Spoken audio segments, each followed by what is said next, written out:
जिल्ह्यात झालेल्या वादळी वाऱ्यासह जोरदार अवकाळी पावसाने ज्वारी पिकांचं मोठं नुकसान केलंय।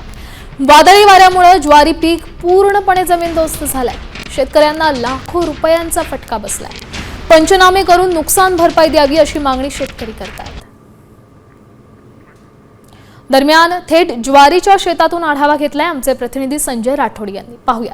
यवतमाळ जिल्ह्यात रात्री दरम्यान अचानक अवकाळी पावसाने पुन्हा हजेरी लावली। त्यामुळे ज्वारी उत्पादक शेतकरी प्रचंड संकटात सापडल्याचं चित्र आपल्याला पाहायला मिळते। आपण पाहू शकतो की शेतामध्ये हातातोंडाची आलेली ज्वारी संपूर्ण जमिनीवर आडवी पडलेली आहे, मातीमोल झालेली आहे। त्यामुळे या अवकाळी पावसामुळे जिल्ह्यातील ज्वारी उत्पादक शेतकरी अक्षरशः उद्ध्वस्त झाल्याचं चित्र आपल्याला पाहायला मिळते। गेल्या काही दिवसांपासून जिल्ह्यामध्ये अवकाळी पाऊस धो-धो कोसळत आहे।